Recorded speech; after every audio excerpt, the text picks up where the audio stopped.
3615 Furax. Jeu de sous-marin en réseau. Jouez malin sur 3615 Furax. L'amour est un bouquet de violettes. Allez, venez, Milo. Félicie. Des chansons stars, chantées par des stars. Il suffit d'être Les stars du cinéma, le disque 100% star. que moi.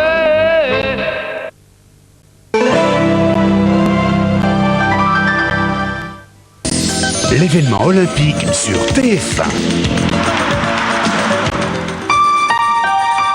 Avec Océanique, l'image du sport en liberté. Samedi sur TF1, 2 grands rendez-vous en direct de Barcelone. 19h55, la finale du tournoi olympique de football. 21h55, l'apothéose du tournoi de basket. Du grand spectacle avec toutes les stars américaines. Tout le monde se lève pour les Jeux Olympiques avec Danette. Finale du tournoi olympique de football, samedi 19h55. Et finale de basket, 21h55. En direct sur TF1.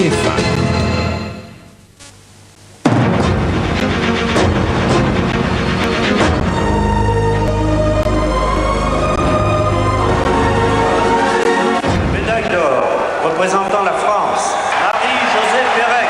L'émotion est difficile à contenir. Au lendemain de sa victoire, la remise des médailles. La Marseillaise résonne pour elle dans un stade plein à craquer. Marie-Jo est crispée. Le moment est trop fort, elle a encore du mal à réaliser. Avant de monter sur le podium, nous confiera-t-elle, ses jambes étaient coupées comme si elle venait de faire un 400 mètres. La remise des médailles, la course, tous ces moments intenses, la famille de Marie-Jo les a vécus par écran interposé à des milliers de kilomètres chez eux en Guadeloupe. Sa mère s'est effondrée de joie. Qu'auriez-vous aimé lui dire à votre fille à ce moment si elle vous regardait? Que c'est le plus beau cadeau qu'elle a donné à toute la famille, à maman, à mes mères, à tout le monde. Et qu'on est très contents, très fiers d'elle. Après cette consécration olympique, Marie-Josée Pérec ne compte pas en rester là. Elle nous donne rendez-vous dans 4 ans à Atlanta pour le 800 mètres.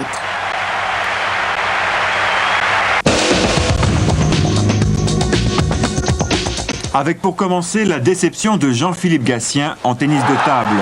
Il échoue en finale face au Suédois Wallner. Le Français empoche malgré tout la médaille d'argent et attend sa revanche pour Atlanta dans 4 ans. Autre déception avec le handball, l'équipe de France s'est inclinée en demi-finale face aux Suédois, les champions du monde. Une défaite sur un score tout à fait honorable, 22 buts pour les Français, 25 pour les Suédois.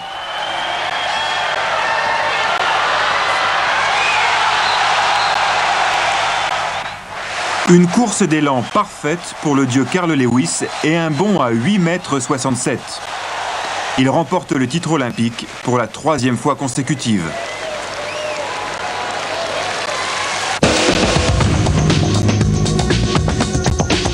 Pour moi, c'est un choc.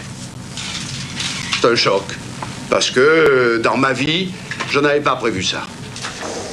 Un coup dur pour Jean-Claude Gaudin, inculpé ce matin par le parquet de Grasse d'escroquerie pour création d'emplois fictifs. Une inculpation prononcée dans le cadre de l'affaire Fernand Saint-Séné, ce vacataire attaché au conseil régional qui faisait entre autres du renseignement sur des personnalités locales. Jean-Claude Gaudin conteste son inculpation et annonce qu'il ne démissionnera pas. Il espère un non-lieu rapide.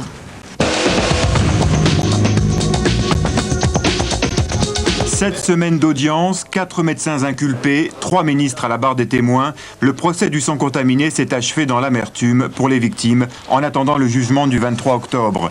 De nombreuses zones d'ombre subsistent quant aux responsabilités et seul Michel Garetta encourt la prison ferme. Les associations d'hémophiles ont le sentiment qu'il fait un peu figure de bouc émissaire. C'est décevant. Je crois qu'il y a trop de gens malades. Ça a été un grand scandale et un petit procès à mon avis. Je me suis dit, bon bah, la médecine est pourrie, la justice est pourrie, bon bah, tout est pourri quoi. Le tribunal de commerce de Grenoble décide la mise en liquidation judiciaire de RMO, la 5e entreprise française de travail temporaire. Aucun repreneur ne s'est manifesté à temps. des pommes, des poires, des tomates. Combien? Pour 20 francs. Des fruits et des légumes à 1 franc le kilo, c'était ce matin à Paris devant le Jardin des Plantes. Une opération organisée par les producteurs du Sud-Ouest. Ils voulaient ainsi protester contre la marge trop importante que prennent les intermédiaires. Moins de succès en revanche pour l'opération préservatif à 1 franc. 6 jours après son lancement, les officines des stations touristiques du Sud-Ouest font un constat. Leurs meilleurs clients sont des utilisateurs habituels qui en profitent pour reconstituer leur stock. 15 000 pharmacies participent à cette opération qui consiste à vendre 6 millions de préservatifs pendant 1 mois. Avec un tel démarrage, ce chiffre ne sera sans doute pas atteint. Voici les premières images du camp d'Omarska en Bosnie, filmées par une télévision britannique. Une visite organisée et guidée par les Serbes qui affirment ne pas y pratiquer les tortures, et ce malgré plusieurs témoignages. Quant au recours à la force militaire, les États-Unis et l'OTAN viennent de faire savoir qu'elle pourrait être utilisée pour protéger les convois humanitaires. En